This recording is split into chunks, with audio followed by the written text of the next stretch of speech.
Wala. Na-off ko pala yung recording a while ago. Sige, thank you for the reminder. Let's move on. Can you move the slide for number 2? So for number 2, this is still a dilution problem. You have there, if I add water to 100 ml of a 0.10 molar potassium hydroxide solution until the final volume is 200 ml, what will the molarity of the diluted solution be? So if you look at the problem, we have two volumes given there, 100 ml and 200 ml. What did I say a while ago? For the dilution process, you always have a greater volume for the diluted solution. So definitely the 200 ml there will be your V2. And the volume number 1 is 100 ml, thus the 0.10 molar is your first concentration. So again, substitute lang, and then i-multiply natin 0.10 times 100. Yes, that's 10 molar times ml.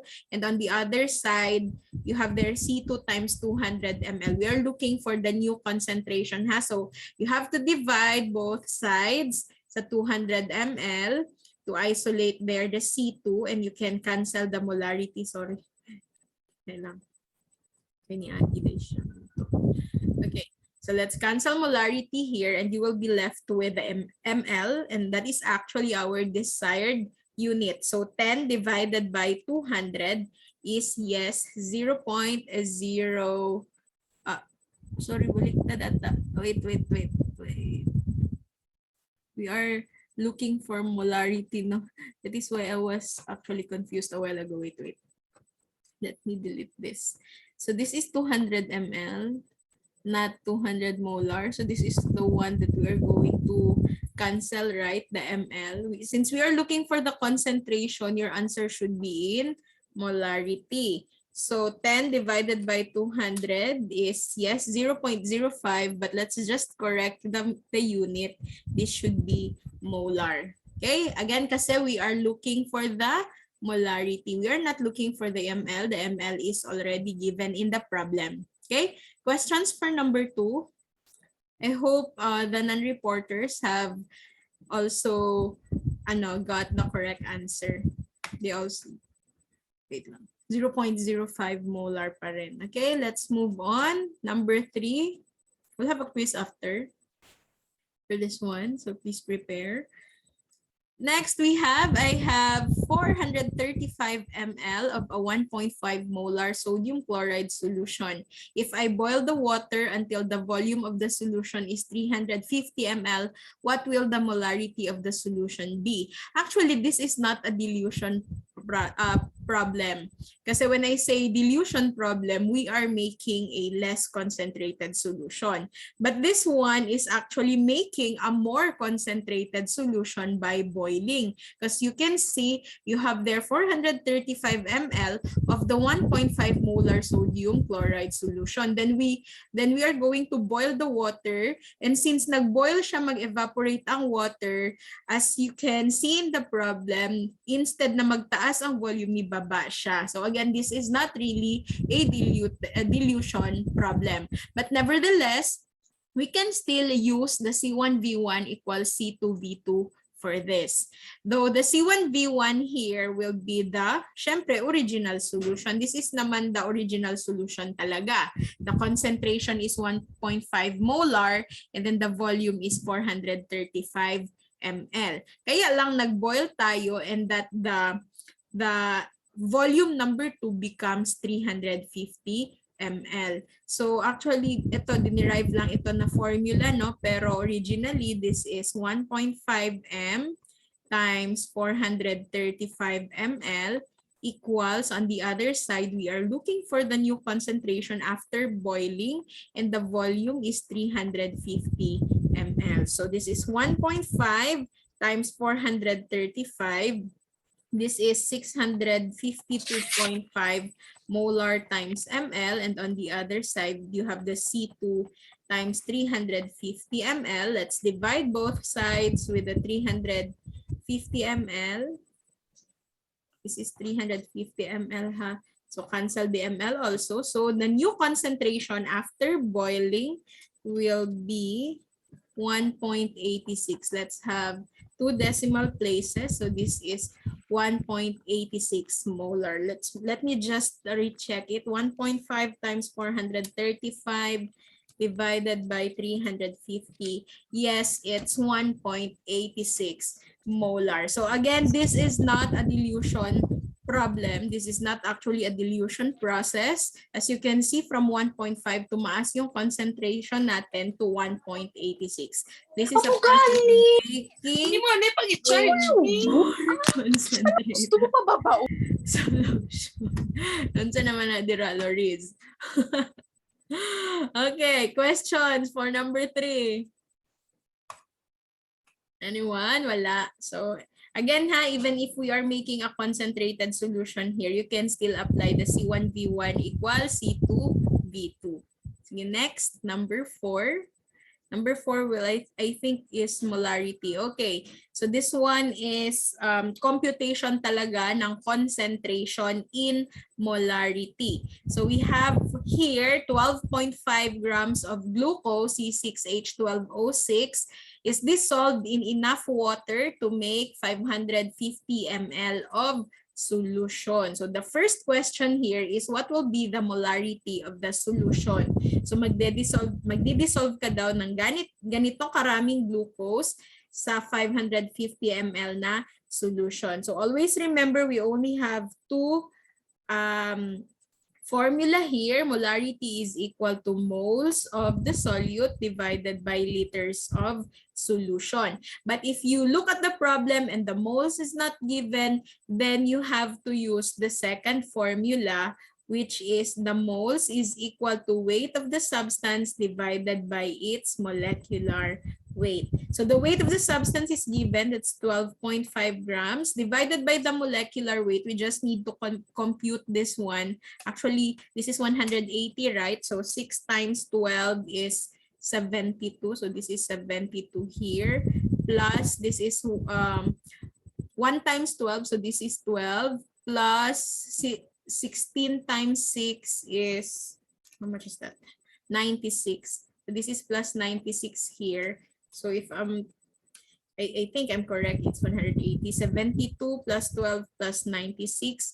Yes, the molecular weight of glucose is 180 grams per mole. Sino pa dito ang nalilito magkuha ng molecular weight? Kaya diretso ra ba na ko compute on the screen? Wala na ko isa-isa. Basig na pa. Just tell me ha, but do not forget you just have to identify the elements and the number of atoms for each element and then i-multiply niyo sila sa kanilang atomic weights. My instruction is to round off the atomic weights to the nearest whole number para uniform tayo lahat. And then i-add mo lahat. So kaya naging 180 grams per mole. So you can cancel grams here. For the moles, you have 12.5 divided by 180 is 0.069 and continuous na 4. Okay? Unit here is moles syempre. So you have the moles already. We can use this one in the computation. Hindi ko na binilang kung ilang 4 yan. But nevertheless, wala din naman yung katapusan. And then liters, the given is 550 ml class. Do not forget to round, to convert ml to liters kasi yun talaga ang needed for the molarity. So, do not forget our conversion factor sa isang litro class, meron tayong 1,000 ml. Sa baba ang ml ha para makancel mo. So 550 divided by 1,000 is syempre 0.55 liters. So since this is already complete, then we can compute for the molarity. Let's have this in the calculator. So 0.0694444 divided by 0.55. Let's make it 2 decimal places. I hope you get the correct answer also there in your submission. We have here 0.13. The unit can be moles per liter or simply capital letter M. Okay? Questions for letter A? That's 0.13 moles per liter ha, or capital letter M. Parehas lang na sila. Now letter B. Ang letter B, how many moles of glucose are contained in 237 ml of the above glucose solution? So it's still the same. Connected pa rin siya sa naunang kinompute. So kung gagamitin natin yung molarity na 0.13 moles per liter. Ang babaguhin dito is actually the volume. So ang ml dyan, isusulat ko dito ha, 0.13 molar. So gagamit pa rin tayo class ng formula natin na molarity is equal to moles per liter. Kaya lang alam na natin yung ating molarity. This is 0.13 moles per liter. We are looking for the moles, right? So kasi how many moles, and then the volume is given, but this is 237 ml. Kailangan mo pa siyang i-convert. So wag niyo talagang kalimutan yan na kapag ka ml ang given for molarity, magko-convert talaga tayo. So this is 0.37 liters. So 0.37 liters. I did not derive the formula ha, nag-substitute lang ako. So cross multiply, baba mo yung moles and then multiply mo sila. 0.13 times 0.37, cancel mo yung liters, may iwan yung moles. This is 0.03. Okay? So this one is the final answer for letter B. Okay? Okay. Ask lang kayo ng question if meron kayong gustong itanong ha. Let's move on to letter C. Sa letter C, what volume of this glucose solution would contain 0.079 moles of glucose? So it's the same thing. It's the same glucose solution. We still have the molarity na 0.13 moles per liter. Kaya lang, anong hinahanap this time? It's the volume in liters. The moles is given, so 0.079 moles. So ilang litro ang kailangan natin para ganito yung concentration niya, 0.13 moles per liter, pero yung given na moles is 0.79. Ganun pa rin, cross-multiply ka lang, baba mo si 0.79 moles, and then you'll have here on the right side 0.13 moles per liter multiply sa L. Okay, multiply natin. So what is missing? This is actually the volume. Now since we need to isolate the liter there, let's divide both sides sa 0.13 moles per liter. Cancel this. So yung hinahanap natin class, cancel the moles. 0.079 divided by 0.13, 2 decimal places, it's 0.61 liters. So that is the correct answer for letter C. Okay, questions for number 4? Wala. Sige, let us continue. Number 5, kindly move the slide, reporter. Okay. Number 5 na tayo. Okay, number 5. This one is still a molarity no na question. So computation pa rin ng concentration. Now, just like with the problem last time, wala tayong given na moles, here instead grams. Weight of the NaCl, it's 25.0 grams. And then the volume of solution is 85 ml. 85 ml. Ano ginamit nyo? The 58 or the 58.44 sa submission ninyo? Anong ginamit nyo? 58 po, ma'am. Okay. It's okay. I have no problem with that kasi may instruction naman, diba, is to use the nearest whole number rounded off na atomic weights and the molecular weight. So no problem with that. So dito actually ang step 1. Ito actually ang step 1 class. You have to compute for the moles first before you can proceed in the computation of molarity. So ito pa rin yung hindi nagbabago yung ating formula. You have 25 grams and divide natin sa 58 grams per mole, which is already given. in the problem, so we don't need to compute for the molecular weight anymore. 25 divided by 58 is 0.4310344 to 8 mole. And we can use that in the computation. It's just that you have to convert 85 ml to liters. And that is just 85 divided by 1,000. So yes, this is correct. 0.085. Okay, tama yan siya. 25 divided by 58 again is 0.43. And then let's divide it sa 0.085. This is 5.07. Pero 2 decimal places lang ang hinahanap ko. So yes, this is correct. You can use either moles per liter or the capital letter M. Parehas lang din. Yan siya. So this is step 1 here. And this is step 2. The final step is the computation for the molarity. So pwede niyo siyang gawin actually sa bahay ninyo. You have there, you can just measure 25 grams if ever meron kayong timbangan dyan. And then dissolve niyo siya. And then dissolve niyo siya sa 85 ml na solution. Automatic class. Ang concentration ng ginawa ninyo ay 5.07 molar.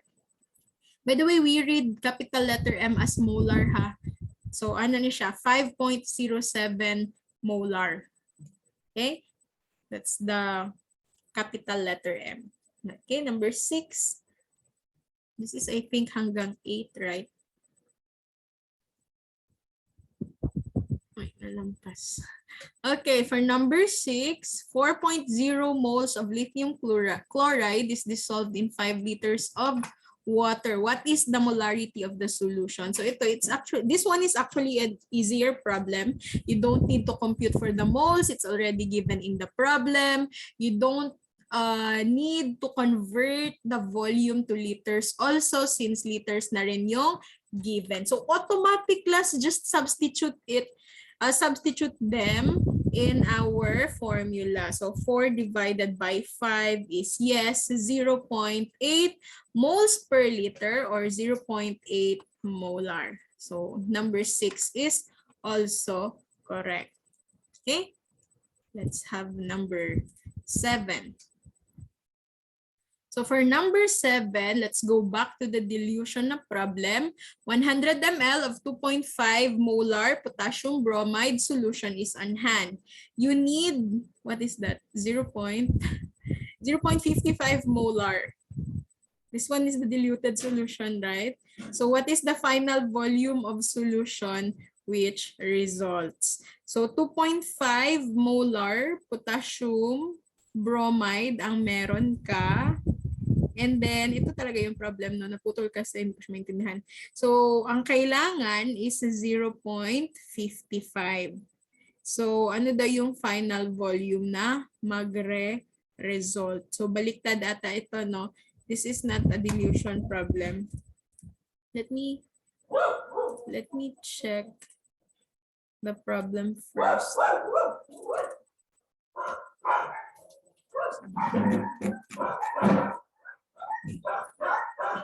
You need. Okay.